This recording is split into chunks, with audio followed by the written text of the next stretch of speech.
കറക്കടാ കറക്കടാ ആഞ്ഞ് കറക്കടാ. വേണ്ട സാർ, കറങ്ങണില്ലെങ്കിൽ കറങ്ങണ്ട. എനിക്ക് കാറ്റ് കൊള്ളണമെന്ന് തോന്നുമ്പോ ഞാൻ സാറിന്റെ ഫാന്റെ കാറ്റ് കൊണ്ടോളാം. വേണ്ട, എത്ര നാളിങ്ങനെ എന്റെ കാറ്റ് കൊണ്ട് മുകുന്തിരിക്കും? സാറിന്റെ കാറ്റ് പോകുന്നവരെ തോന്നിയ ദിവസം പറയാതെ ഫാൻ കറക്കടാ. എന്റെ ഫീൽഡ് ഓഫീസർ ഇവിടെ ഇങ്ങനെ വേർത്തൊലിച്ച് പണിയെടുക്കുന്നത് കണ്ടോണ്ടിരിക്കാൻ എനിക്ക് വയ്യ. എന്ത് ചെയ്യാം, എന്റെ സ്വഭാവതായി പോയി. ഇല്ലെങ്കിൽ മുന്തിരിയോട് ചോദിച്ചു നോക്ക്, ഈ സാധു കുട്ടി പറയട്ടെ. ശരിയായില്ലടോ. ഇനി കുറച്ചേരം സാറ് കറക്ക്, ഞാൻ താഴെ വയ്ക്കാം. ഇത് കറങ്ങല്ല സാറേ, മോട്ടർ കേടായിരിക്കും. അത് വിട്, പിന്നെ ശരിയാക്കാം. സാറേ, സാറിനൊരു രജിസ്റ്റേഡ് ഉണ്ട്. ഉണ്ടാവട്ടെ, ഉണ്ടാവണല്ലോ. 2 ദിവസം മുമ്പേ ഞാനത് പ്രതീക്ഷിച്ചിരുന്നതാ. എന്താ വിശേഷം? എനിക്ക് കിട്ടേണ്ട ഒരു 8 പറക്കി നിലം എന്റെ സ്വന്തം ഇളയപ്പം കൈവശം വെച്ചിരിക്കുകയായിരുന്നു. എനിക്ക് അനുകൂലമായിട്ട് വിധി വന്നു എന്ന് ഞാൻ അറിഞ്ഞു. അതിന്റെ വിധി പേപ്പർ രജിസ്റ്റർ ആയിട്ട് വക്കീൽ എനിക്ക് നേരിട്ട് അയച്ചു തന്നതാ. അപ്പൊ എന്ന് ചെലവുണ്ട് സാർ. എന്ത് വേണമെങ്കിൽ ചെയ്യാന്നേ. ഇളയപ്പം പ്രത്യേക ഒരു സാധന. പോവാൻ വരട്ടെ.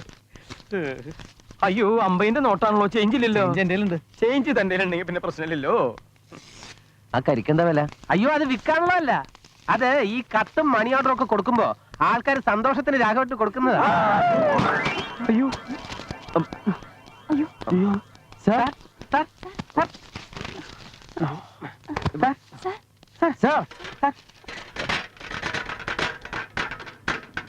ശരിയായി. മുന്തിരി കുറച്ച് വെള്ളം എടുത്തുണ്ടോ? സാർ സാർ സാർ, ഇംഗ്ലീഷിലാ. അപ്പൊ ആരോ മരിച്ചെന്നാ തോന്നുന്നു.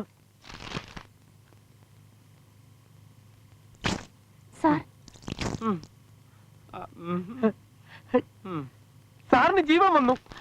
എന്താ സാർ കത്തില്? സാറിന്റെ സസ്പെൻഷൻ ഓർഡറാ. വീണ്ടും പോയി. സാർ, ശശി, ഏതെങ്കിലും ഡോക്ടർമാരെ വിളിച്ചോണ്ടുവാ. ഡോക്ടർമാരൊക്കെ വേണം, ഒരു ഡോക്ടർ പോരെ? മതിയിടോ, ആരെങ്കിലും വിളിച്ചോണ്ടുവാ. ഡോക്ടർ അല്ല സാർ. ಸರಿಯಾಗಿ ಹಿಡ್ಕೊಳ್ಬೇಕು. ഡോക്ടറെ, ഡോക്ടറെ, നമ്മുടെ അന്തോണി സാറ് മരിക്കാൻ പോണു. വേഗം വാ. എന്താ എന്ത് പറ്റി? Heart attack വല്ലതാണോ? അതാവാൻ വഴിയില്ല. ഹാർട്ട് ഉള്ളവർക്കല്ലേ ഹാർട്ട് അറ്റാക്ക് വരൂ. ദൈവമേ, നല്ല മനുഷ്യനായിരുന്നു. ആയിരുന്നു എന്ന് പറയാൻ അങ്ങനെ ചത്തിട്ടൊന്നുമില്ല. വേഗം വാ. മനുഷ്യന്മാർക്ക് ദീനം വന്നിടത്ത് ഞാൻ മൃഗഡോക്ടർ വന്ന് എന്ത് ചെയ്യാനാ? അതൊന്നും കുഴപ്പമില്ല. ഒരു കാട്ടുപോത്ത് ബോധം കെട്ടി കിടക്കാണെന്ന് കരുതി അങ്ങ് ചികിത്സിച്ചാൽ മതി, എല്ലാം ശരിയാവും. വാ, അല്ലെങ്കിൽ എന്നെ അതെന്തിനാ അത്? അല്ല, വല്ല കുത്തിവയ്പ്പ് വേണ്ടി വന്നാലോ? അയ്യോ, അത് പശുവിനെ കുത്തിവെക്കുന്ന ആണോ? എന്നാ സൈക്കിളിൽ കറിക്കോ. ഇതിലോ? ആ, നടന്നു പോയാലേ അവിടെ ചെല്ലുമ്പോഴേക്കും ആള് വടിയായി പോകും. പെട്ടെന്ന് എനിക്കറിയാം. പതുക്കെ. എന്തൊരു വെയിറ്റപ്പാ, മൃഗഡോക്ടർ തന്നെ. ഡോക്ടർ അങ്ങനെ പിടിക്കല, എനിക്ക് ഞാൻ ചത്താലും എന്റെ കസേര നിനക്ക് വിട്ടു തരില്ല. എന്റെ മോൻ അത് സ്വപ്നം കണ്ട് ഞെളിയണ്ട. നീ എന്ത് ധൈര്യത്തിലടാ ഇത് ചെയ്യിപ്പിച്ചേ? സാർ, ഇതൊന്നും ഞാൻ ചെയ്യിപ്പിച്ചല്ല. മനസ്സാവാച എനിക്കൊന്നും അറിയില്ല. മാനേജറുടെ ചാർജ് എനിക്കാണെന്ന് ഇപ്പൊ ഈ ഓർഡർ വായിച്ചപ്പോൾ ഞാൻ അറിയണേ. നീ ഒന്നും അറിഞ്ഞില്ല എന്ന്. ഈ ഫാൻ കറക്കണ്ട, എന്റെ ഫാന്റെ കാറ്റ് മതി നീ പറഞ്ഞപ്പോഴേ അതിലെന്തോ അവസരം ഉണ്ടെന്ന് എനിക്ക് തോന്നിയതാ. കാറ്റ് കൊള്ളിക്കാടാ, ഞാൻ നിന്നെ കാറ്റ് കൊള്ളിക്കാം. സാർ, ഞാൻ അനാവശ്യം പറയരുത് കേട്ടോ. എനിക്ക് നിങ്ങളെ സസ്പെൻഡ് ചെയ്യിച്ചിട്ട് എന്ത് കിട്ടാനാ? എന്ത് കിട്ടാനാണെന്ന് അതും ഞാൻ നിനക്ക് പറഞ്ഞു തരണോ? ഓ, ഒന്നും അറിയാത്തൊരു ഇള്ള കുഞ്ഞ്. നീ എന്നെ പൊട്ടം കളിപ്പിക്കാൻ നോക്ക. ഈ മാനേജറുടെ പോസ്റ്റ് സ്ഥിരമായി കിട്ടാൻ നീ എന്നെ കൊല്ലില്ല എന്ന് എന്താ ഉറപ്പ്?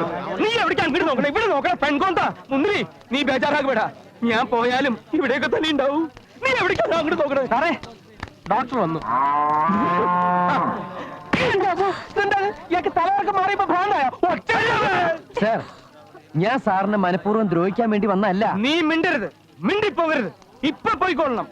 പെടലിക്ക് മുകളിൽ തല വേണമെന്ന് ആഗ്രഹം ഉണ്ടെങ്കിൽ ഈ നിമിഷം ഇവിടെ പോയിക്കൊള്ളണം. പോണോ വരണോ എന്ന് തീരുമാനിക്കേണ്ടത് ഞാനോ സാറോ അല്ല.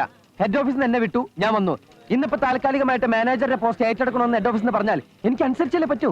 എടാ മോനെ, ആ ഹെഡ് ഓഫീസിൽ തീരുമാനിക്കുന്നത് പോലെയല്ല ഈ ഓഫീസിലെ കാര്യങ്ങൾ നടക്കുന്നത്. ഈ നാട്ടിലെ കാര്യങ്ങൾ തീരുമാനിക്കുന്നത് വേറെ ആളാ. അവൻ വരുന്നതിന് മുമ്പ് പെട്ടിയും കിടക്കെടുത്ത് നീ സ്ഥലം വിട്ടോ, അല്ലെങ്കിൽ നിന്നവൻ ഇങ്ങനെ ഇങ്ങനെ ഇങ്ങനെ ഇങ്ങനെ ചവിട്ടി കൂട്ടോ.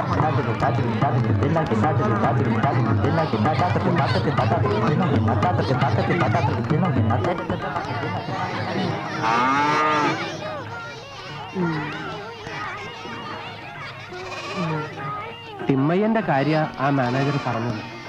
അത് സത്യ. അയാള് വന്നാല് കുറച്ച് പ്രശ്നം തന്നെ. തിമ്മയ്യനോ? അയാളാരാ? അയാൾക്ക് എന്റെ ബാങ്കുമായിട്ട് ബന്ധം? സാർ അന്ന് പറഞ്ഞ തിരിച്ചടയ്ക്കാത്ത ലോണുകളില്ലേ, അതൊന്നും നാട്ടുകാരെ ബാങ്കിൽ നിന്ന് നേരിട്ടെടുത്തിട്ടുള്ളതല്ല. പിന്നെ സാറേ, ഇവിടത്തെ പാവങ്ങൾ പെണ്ണുങ്ങളുടെ കല്യാണത്തിനും പ്രസവത്തിനും തീണ്ടാരിക്കും ഒക്കെ 2000-ഉം 3000-ഉം വെച്ച് തിമ്മയ്യന്റെ കടം വാങ്ങി. അതിന് പണയമായിട്ട് ഇവരുടെ വീടിന്റെയും സ്ഥലത്തിന്റെയും ആധാരവും പിന്നെ മുദ്ര പേപ്പറിൽ വിരലടയാളവും അയാൾ വാങ്ങിച്ചു വെക്കും. അതെല്ലാം ബാങ്കിൽ വെച്ച് തിമ്മയ്യനാണ് ഇവരുടെ പേരിൽ ഈ ലോണെല്ലാം എടുത്തിരിക്കുന്നത്.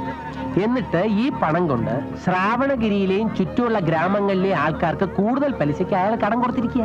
അപ്പൊ ഈ നാട്ടുകാർക്ക് നേരിട്ട് ബാങ്കിൽ നിന്ന് ലോൺ എടുത്തൂടെ? മാനേജർ കൊടുക്കില്ലല്ലോ, എന്തെങ്കിലും മുട്ടാപ്പോക്ക് ന്യായങ്ങൾ പറഞ്ഞ് ഒഴിവാക്കും. പിന്നെ കൊടുക്കും ചില സ്പെഷ്യൽ ലോണുകൾ, അതും തിമ്മയ്യന്റെ ശിങ്കിടികൾക്ക് മാത്രം. അല്ല ഇതെന്താ കളിമണ്ണ് ചവിട്ടി കുഴക്കാണോ? എന്തൊക്കെ പറഞ്ഞാലും ഈ കന്നഡയിലുള്ള തന്തയ്ക്ക് വിളി കേൾക്കാൻ ഒരു പ്രത്യേക സുഖം അല്ലേ സാറേ? എനിക്ക് കേട്ട് പരിചയമില്ല. കുഴപ്പമില്ല, സാറിന് ഇനി സമയമുണ്ടല്ലോ. അല്ല ബാ, ആ കള്ളക്കാള വരുന്നതിന് മുമ്പേ മോള് കയറി കിടന്നോ. ആ തലോണി എടുത്തു വെച്ചോ. എന്ത് തോന്നിയ സാറേ കാണിക്കണേ? ഞാൻ എന്ത് തോന്നിവാസം കാണിച്ചു? എന്നെ നശിപ്പിക്കാൻ വന്ന ഒരുത്തനെ എന്റെ കൂടെ താമസിപ്പിക്കാൻ എനിക്ക് മനസ്സില്ല. അതെന്ത് വർത്താനമാണ് സാറേ? സാറിന് ഇഷ്ടമല്ലെങ്കിൽ ഞാൻ മാറിത്തരാം. പക്ഷെ എനിക്ക് വേറൊരു സ്ഥലം കിട്ടണ വരാം. സ്ഥലോ? നിന്നെ ഈ ഏരിയയിൽ കണ്ടാ നിന്റെ മുട്ടുകാരി ഞാൻ തല്ലുപിടിക്കും. ഈ വീട്ടിൽ നിന്നല്ലേ പുറത്താക്കാൻ പറ്റൂ? ശ്രാവണഗിരി സാറിന് തീരെ എഴുതി തന്നിട്ടൊന്നുമില്ലല്ലോ. സാർ എന്റെ വീട്ടിൽ വന്ന് താമസിക്കും. എനിക്ക് സ്വന്തമായിട്ട് വീടുള്ളപ്പോ ഞാൻ എന്തിനാണ് വടി വരുമ്പോ നിന്റെ വീട്ടിൽ വന്ന് താമസിക്കണേ? ഞാൻ ഈ സാറിനോടാണ് പറഞ്ഞത് ഷണ്ണാണ്ടി പ്രൗജി എന്ന് വെച്ചാ അത് തന്നെ. ಒಳಗ್ ಬಂದ್ ಕೂತ್ಕೊಳ್ಳಿ, ಮಜ್ಜಿಗೆ ಕುಡಿಯೋಣ.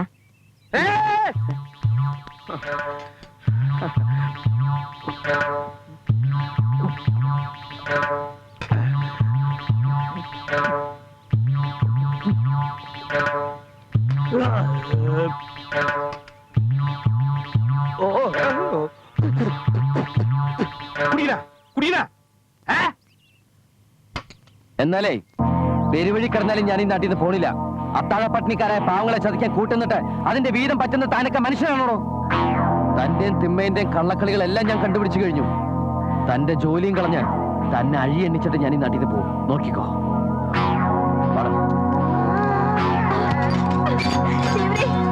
ನಿಮಗೇನಾಯ್ತು? ತಲೆ ಸುತ್ತಾ? നടക്കടാ മണിക്കുട്ടി,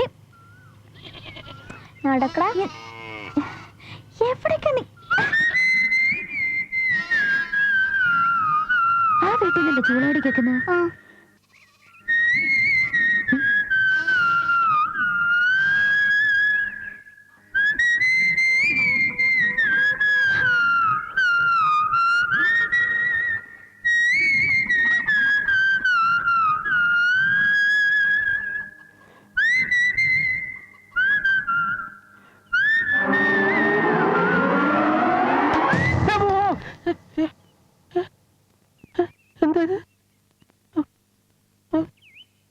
ഓടെല്ലാം പൊട്ടിയതാണ്. അത് ശരി, മനുഷ്യനെ ജീവിക്കാൻ സമ്മതിക്കില്ലേ? അല്ല, അത് ഞങ്ങള് കാക്ക എറിഞ്ഞതാ. അതിന് എന്റെ തലയിലവിടെ കാക്കരിക്കണേ? അത് ഞങ്ങള് തല കണ്ടപ്പോ എന്റെ തലയിൽ ഒന്നുമില്ലെന്ന് കണ്ടറിഞ്ഞൂടെ? അത് പിന്നെ ഞങ്ങൾക്ക് അറിഞ്ഞൂടാ. അല്ല ശശന, അണ്ണനെ ആരെ ട്യൂൺ പഠിപ്പിച്ചത്? അതോ ഹരിപ്രസാദ് ചൗരസ്യ, കേട്ടിട്ടില്ലേ? വലിയ പുല്ലാങ്കുഴൽ വിദഗ്ധൻ. അദ്ദേഹം എന്റെ അച്ഛന്റെ വകയിൽ ഒരു അളിയന. എന്താ പഠിക്കണോ?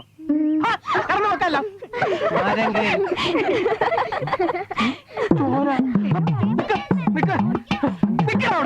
ഇന്ന് നിന്റെ കാല് തല്ലി ഒടിച്ചിട്ട് ബാക്കി കാര്യം. ഞാൻ ഒരു തമാശക്ക് പറഞ്ഞല്ലേ. ഞാൻ കാര്യമായിട്ട് എടുത്തു.